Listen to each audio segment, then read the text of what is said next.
know you always say that you're alright, but then you wanna talk on the low.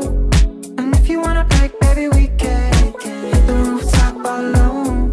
And let me make you smile, baby, all night. Fuck around, maybe get stoned. You know that we can do it every weekend. You just wanna talk on the low. Hey everybody, welcome to the newest episode of On That Note with Parker Whirling. Today's guest is actually a band joining me from Columbus, Ohio. They've got a handful of killer singles under their belt already, one being Weekend, which is the most recent release. I met them through a mutual friend and former On That Note guest, Anton Cabaz, and they've opened for critically acclaimed acts like HAIM, Foals, and Young the Giant. Please welcome Clubhouse. Dude, we're doing good, man. I came home for the weekend to spend some time with them and get some, we got a couple sessions in yesterday. We wrote a couple demos, and it was just good seeing them in person again.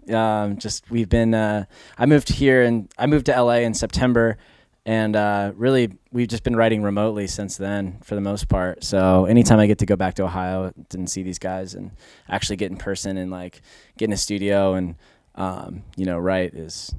It's funny because I was going to ask you guys how that works with you being in LA and the rest of the band being on the other side of the country. It works actually surprisingly well. When the pandemic started, we were kind of bummed that we weren't going to be able to.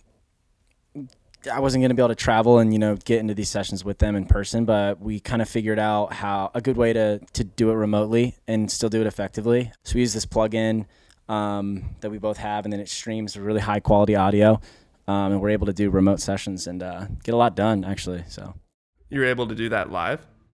Yeah. I mean, basically, like the only limitation would be, like recording me on somebody else's computer a distance away. So I couldn't play somebody else's MIDI keyboard, for example. But what I can do is control Max's computer while he records his voice into his computer. Because although there's some lag in me controlling the computer, he doesn't hear that when he's recording. And so it doesn't really actually affect anything. We hear everything, including his voice in the instrumental, maybe a half second after he hears it, but it's still all together and aligned. So it works pretty well, and obviously there are the limitations, but we've been working around it pretty well. That's wild. I've never even heard of that. What's it called? Yeah, the plugin is Audio Movers that we use to transfer the audio. It's called Listen To by Audio Movers, and you just throw it on your master, and it creates a link for a streaming website, and anybody that wants to listen in on a session just clicks on that link and you can hear it. And then, for video and stuff, we still use Zoom, but the audio on here isn't great. So yeah, my name's Max Riker, and I sing and play guitar. Ari Bloomer, I play guitar.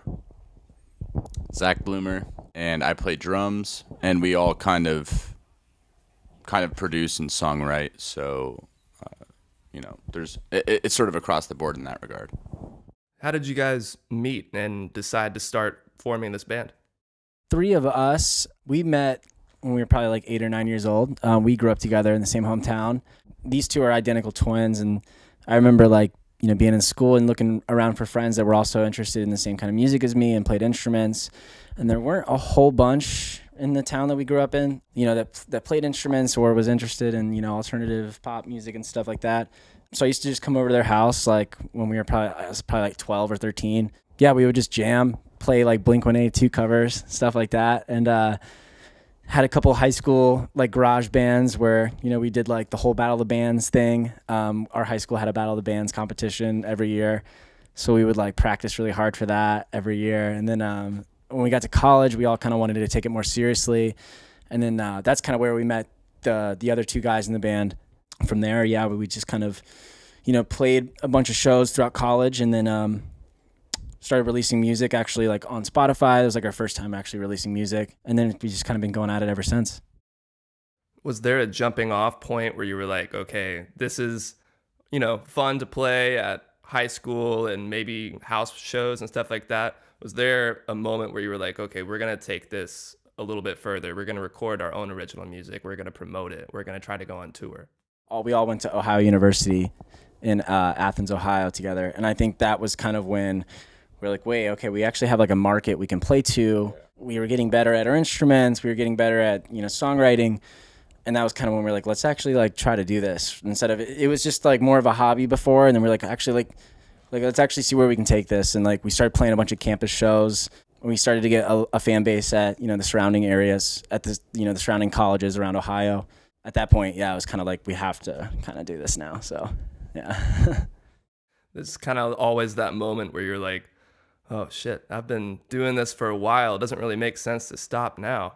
Exactly. Yeah. I mean, we've all been playing instruments since we were like little kids. And, I mean, for me, it's like, it's the only thing that I can see myself really doing. There's really nothing like being on stage with, your best friends and playing your songs that you write and people actually responding to it and singing along. It's like the coolest feeling in the world. So what made you decide to move to LA, and what was the rest of the band's reaction when you were like, what the hell, our lead singer's going across the country? So I'm not sure if you knew, but I had previously, back in 2018, I was diagnosed with bone cancer. So I had to do basically a whole year of chemo. I had to do this big surgery where they removed the tumor.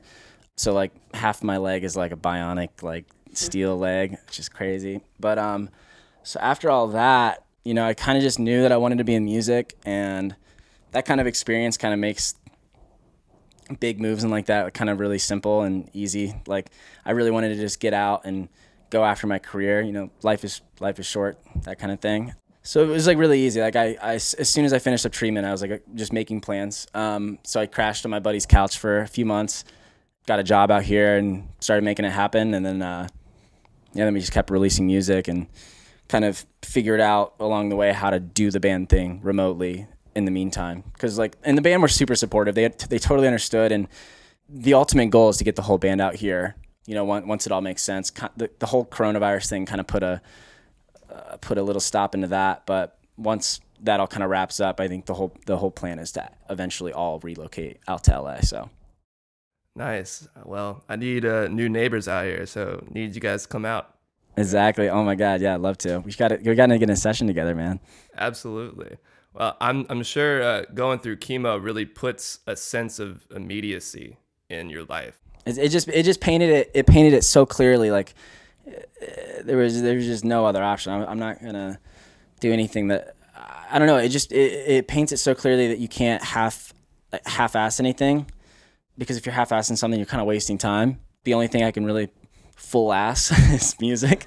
So I just knew. Yeah, I mean that I'm thankful for chemo in that regard because of kind of that perspective that it gives you, and you live life to the fullest, and you got to take advantage of all the time you have. Those struggles really make us who we are. With Weekend, your newest release, how did you guys work on that? Was that the same thing where you were doing it on the app, or had you started that before? No, so Weekend, Max came home over the holidays. So he had already moved to LA, but he was actually here with us in Ohio. And we did that in sort of late at night after we were working on another song. We asked Forrest to try to just put some sauce down, lay down a beat, and we just had fun with it. And I think to sort of bounce off of Max's point, I mean, it definitely gives that experience that Max had and that we all had with him definitely put some immediacy on things, but it also really made it clear what it was that we liked to do, which was, music. And when Max was home from the hospital, we'd be working on music. That was the getaway, the thing to look forward to. So in the same way, we started to realize that we could take it a little bit more easy on ourselves and just have fun with it, and I think that sort of came through with Weekend. It's such a summer feeling bop. It's funny that you guys wrote and recorded that over Christmas time. When you did that, did you have to Like, were you thinking, oh, this is going to be something we'll release in the summer, or did it just kind of work out that way? We had a feeling that it was, it was definitely a, windows down, good, good weather song. I don't know whether, that really dictated it, but it definitely, felt right releasing it when we did. But, things just kind of, fell into line. Like the song for a while, for a lot of us, was like kind of in this like weird spot where we were like, oh, we're not so sure about it. And then all of a sudden just things started like falling into place.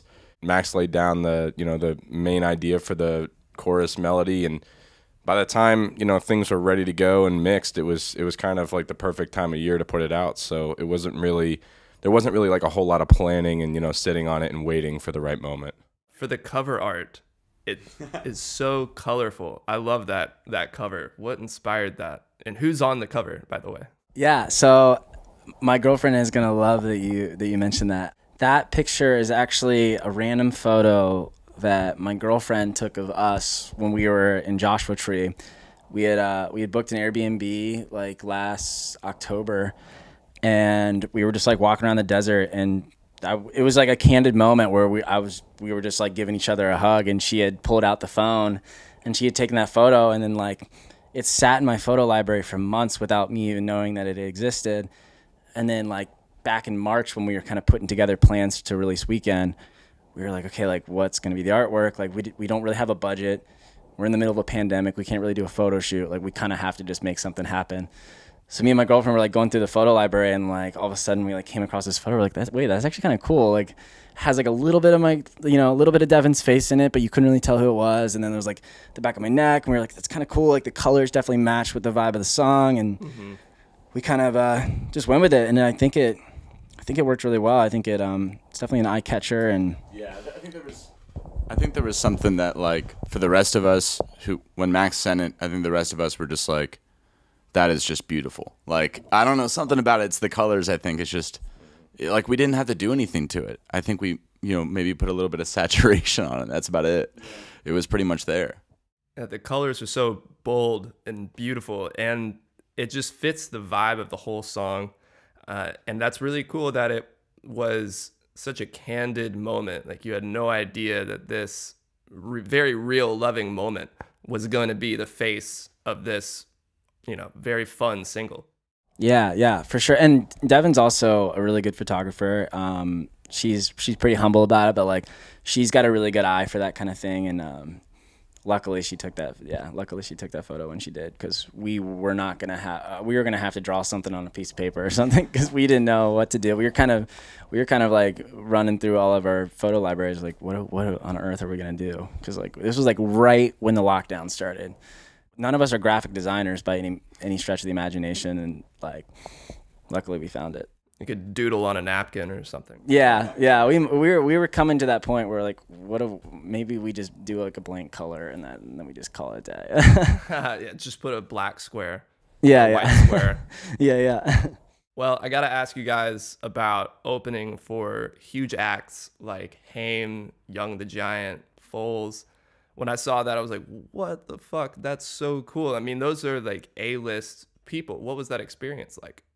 It was amazing, to say the least. HAIM was a crazy, kind of unique story. So I was studying abroad in Europe at the time, and I think I was in Venice, Italy, and I get a call, like literally when I'm on one of those boats from Zach and Ari, and they call me and they tell me that that I basically need to cancel my Europe trip to go home to open up for HAIM, because Whoa.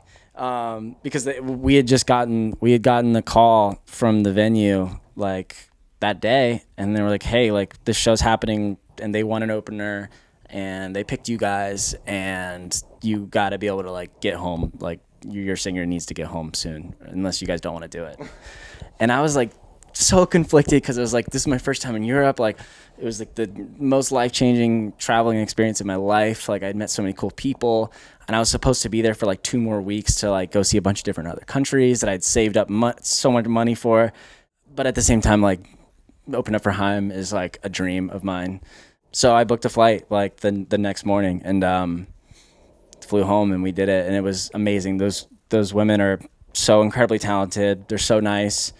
we got to talk to them for a little bit, and they bought us a bottle of Jameson and wrote a really nice note, and like we're just so kind, and like I'll remember that forever for sure. And like the other shows like open up for Foals and Silver Sun Pickups, and I didn't know Silver Sun Pickups. That's cool. well, it was like a dual concert, so it was like us, and then it was like Circle Waves, and then Silver Sun Pickups, and then Foals like closed it out.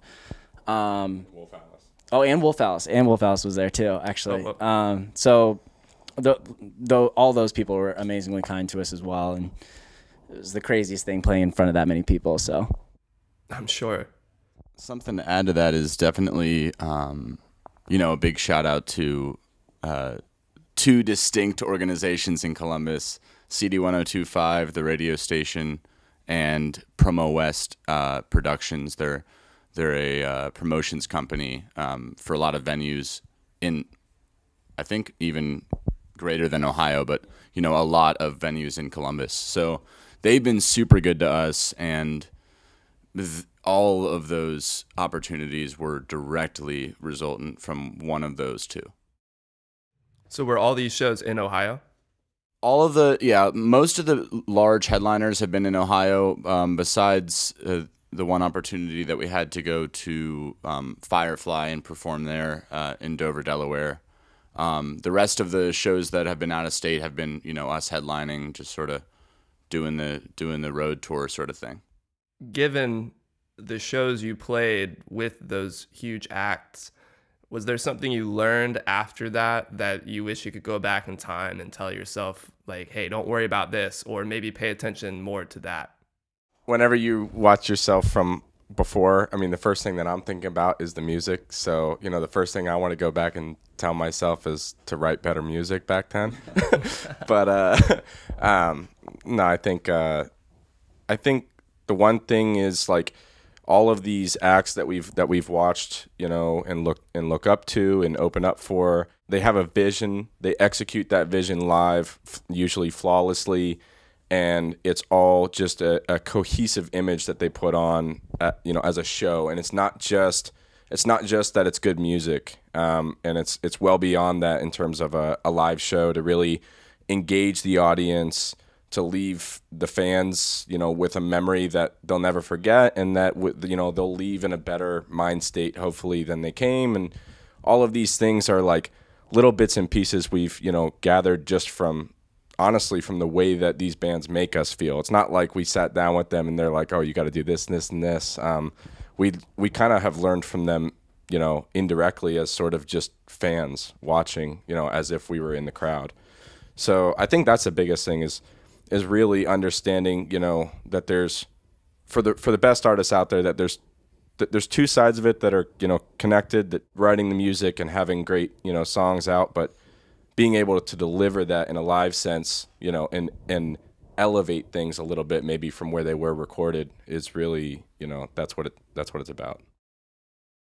Is there any advice you would give to other musicians and bands who are looking up to you guys, thinking like, wow, these guys opened for HAIM, they opened for Young the Giant? What would you say to people who are looking to get to where you are right now?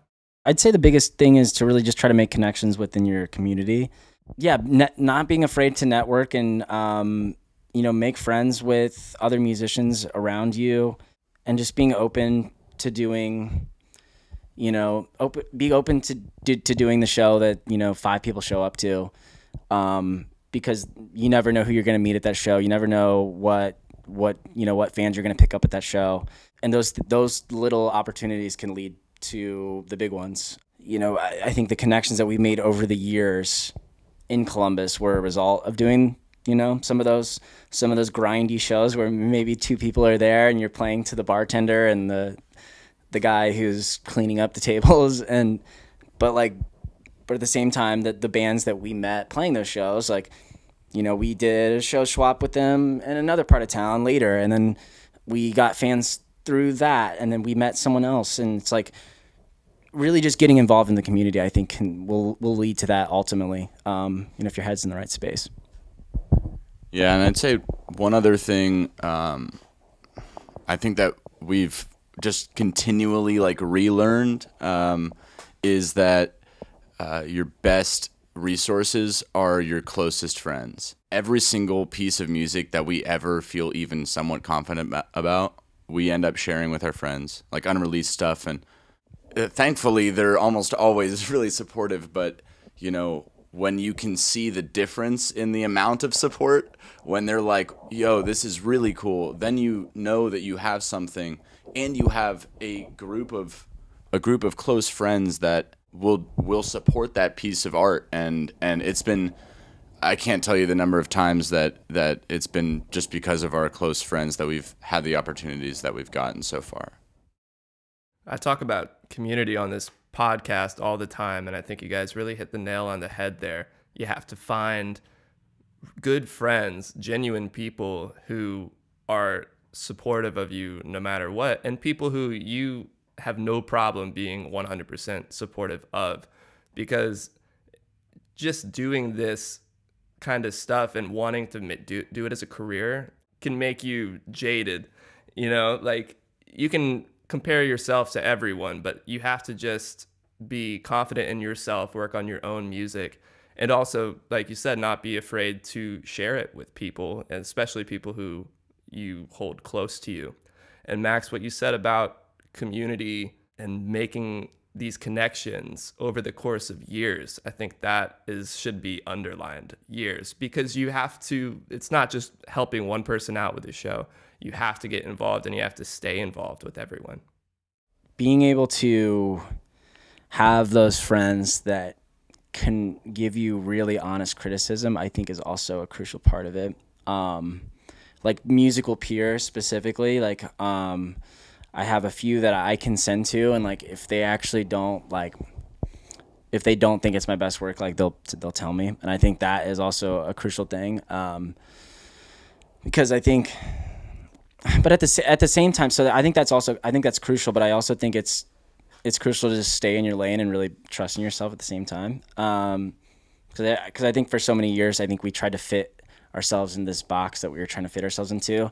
But as soon as we stopped trying to fit into ourselves into a box, and we were just like, you know what, like, let's just do us, and like, let's just have fun doing it, and not really give a shit what anyone else is thinking. Like, I think that's when we started writing some of our best stuff. And I think that's when we started having more fun with it too. So yeah, having peers that can give you honest criticism, as well as trusting your gut at the same time, and just not being afraid to be you. That sounds so cliche, but I've heard people tell me that throughout my musical career, but I think it took years to actually get that through our heads, I think, and actually follow that instruction, and it's actually started to help and pay off, and we're having so much more fun doing it. We're not putting so much pressure on ourselves. Because he's out in LA now, so we get to have more fun now. I think the working from a distance thing has almost made us more productive. So that has not put a damper on things at all. Cliches are cliches for a reason. And that's so key right there. Just not being afraid to be yourself and writing what makes you happy. Because if you're not happy with your own music, why should anybody else be? That's so true. Yeah. We were, coming to quite a collective realization as, Max was going through the things he was going through, and all of us had our own emotional turmoil that came with that. So yeah, these kinds of things that I think events like that happen to anybody in their life in different magnitudes and in different ways. But you have these life has its way of resetting you every so often. And that was definitely a resetting moment for us. And we kind of took a fresh look at music. We took a fresh look at really just life in general. And we approached it slightly differently, I think, from there on out, which has been really valuable. That's fantastic. We got to give a shout out to Anton Kabaz, because that's why I even know you, Max, which you did a song with him, Just Us. That's one of my favorites. What was that experience like working with Anton? Was it all of you, or was it just you, Max, since you're actually out here in the same space as Anton? That actually happened a couple years ago. So that actually happened pre-cancer. That happened pre me moving out there. I had met Anton through a friend named Dylan. He had showed me some of Anton's music that he was getting ready to release, and I was like, I gotta meet this kid. Like, this guy's like, he is in the same lane. Like, he loves the same artists. Seemed like a really cool guy. Like, Dylan couldn't stop raving about him. I was like, okay, I gotta meet this guy. And like, so we just met like over the internet, and we're just passing back music that we liked, and we were just like, dude, we gotta get in a session together. Let's do this. Like, let's write a song, and like, let's do a collaboration. And at the time, he was doing a song under he was doing music under the artist name Dream Suite. I actually flew all the way out to LA and stayed with Anton for like a week, and we wrote and recorded Just Us with him and Dylan. Kind of sat in the vault for a while, and then shortly after I got diagnosed, we all kind of decided that we wanted to put it out, and then Anton ended up mixing it and doing all that, and he actually created like a merch line with this company called Good People Make a Difference, and did like a charity release merch, Just Us exclusive merch, that all the proceeds went to sarcoma research, which is like the type of cancer that I had. Anton was just amazing through the whole thing. He surprised me with the whole merch line, didn't tell me about it, and came out with it, and it made me bawl my eyes out. It was like so cool. But yeah, Anton's amazing. If you're watching right now, go back and watch his interview. He's amazing. He is about to pop. He's incredible. I listen to Angel Number every day. Dude, that and Fly to New Zealand are fucking awesome. Yeah, he's amazing. And all the stuff that he's cooking up is about to blow everyone's minds. The dude is incredibly talented and has 500 songs sitting in the vault that he doesn't even show anyone. So the dude's incredibly talented. So big shout out to him.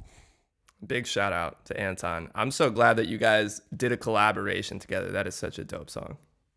Okay, guys, I think that's going to take us to the last 5. I'm just going to ask you 5 quick questions, answer to your heart's content, and then we'll be out of here.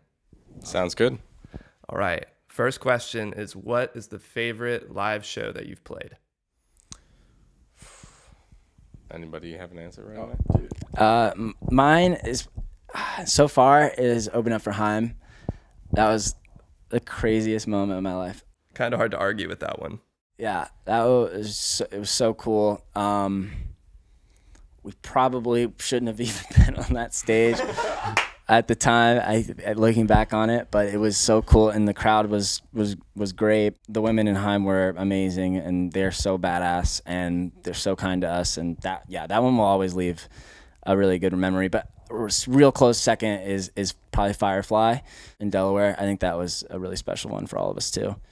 I think probably those two are the top. And then, a quick shout out to the shows that we played in Athens. I think we played at a bar called the Union a lot. I don't think we've ever had any like rowdier shows, anywhere else. It was just Athens, Georgia?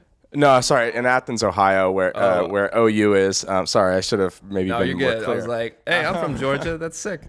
But no, I mean, it was a little college town, concert there, but it was with our closest friends and people that we went to school with, and it was just this different energy. We every time we came and played in that town, that it just, the show took a different form. So even though they may not have been our biggest shows, like in terms of thousands and thousands of crowds, because that's not the kind of venue it was some of the most intimate and some of the most lively shows we've ever had.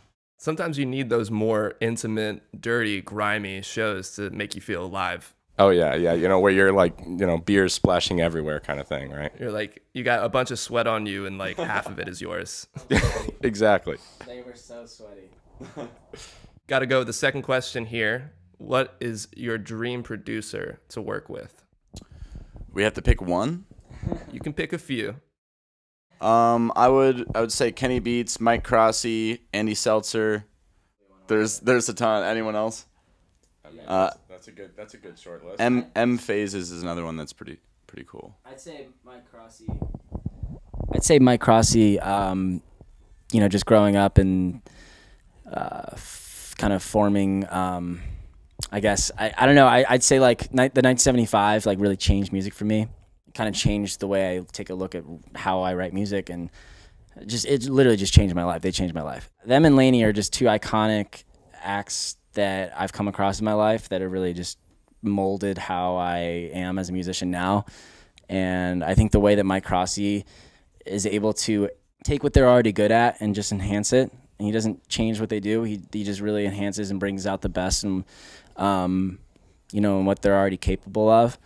I think that's like super special. I think Mike Cross. I don't think there's anyone better that does that than Mike Crossy. So I think he's probably my number one. But I mean, there's so many. Kenny Beats would be a dream too. So that seems to be like the streamlined best quality in a producer is that they just bring out the best qualities in the artist instead of trying to like change and mold them.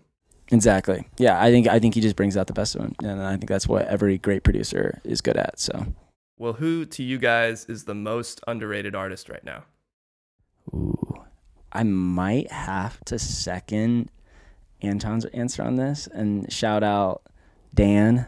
He is an artist named Loom, and the stuff that all you podcast viewers right now. He is about to blow up. He's amazing. He is one of the kindest humans you'll ever meet. And he's got a ton of stuff that's going to come out that's going to blow your mind. He's a great dude and endlessly talented. So be on the lookout for that. Dude, that makes Loom the 2 times on the underrated artist list. So far, he's the highest. I need to get him on here. Yeah, I mean, maybe at this point he might be now more well known and more well rated, I guess, in the sense. But Versace is an artist that I think not enough people know. I mean, people in the know might know, but he's just so talented. I've heard that he might be getting ready for some more music too, which I'm really excited about because I just keep listening to his old stuff on repeat.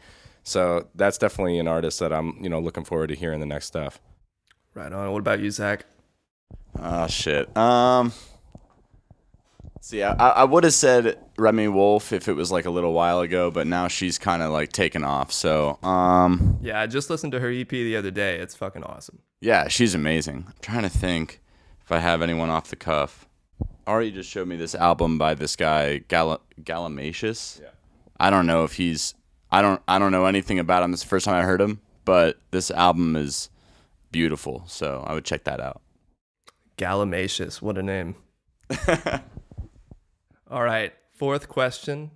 Are there any unexpected influences on you guys? Any bands or artists that your fans would be like, I'm surprised that that's who they love? It's kind of funny because it depends who you ask in the band. Everybody has their own like short list of biggest influences. It could range from early on when we were starting, obviously played a lot of Blink-182 covers, and that early rock phase of us still lives there, and we definitely draw from those artists still. I think more recently, the soulfulness, for me at least in guitar work, from like Tom Misch, and even some like Instagram artists, like not a lot of people know him, but he's an amazing guitarist. His name is Mateus Asado, and I think they're just kind of changing the way that people view guitar and the way it sits in the pocket in a lot of songs. So that's maybe some unknown influence that people don't readily hear right off the bat. I don't think this is necessarily like surprising, but it's just is the name that just keeps coming to my head. Is I think all of us are pretty much like just total fangirls of John Mayer. I think he's like the song.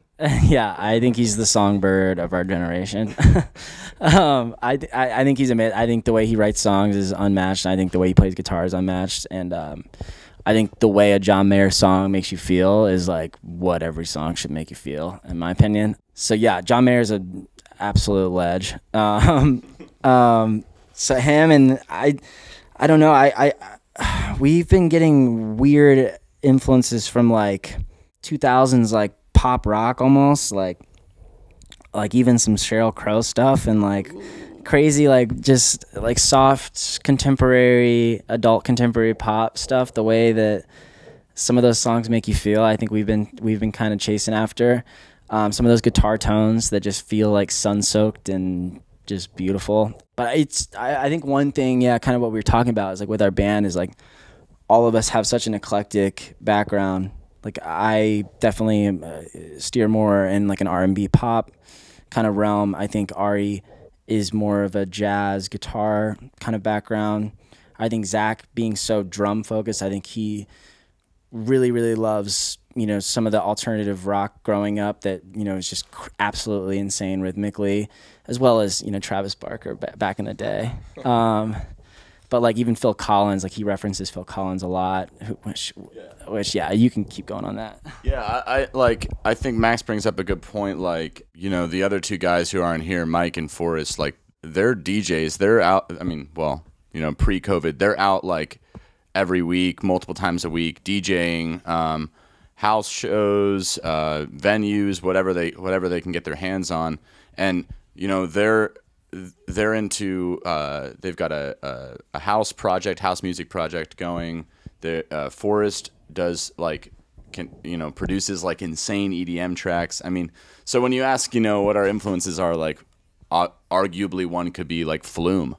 And in the track that we're working on finishing up right now, the big influence of the drums was a reference that Mike showed me, like an old disco track, like from the 70s or something. So in that way, like it's really versatile, and I think like that's something that we really love about having a fairly collaborative, like 5-person environment, is that we all have these different tastes, and it just sort of blends together into something hopefully unique.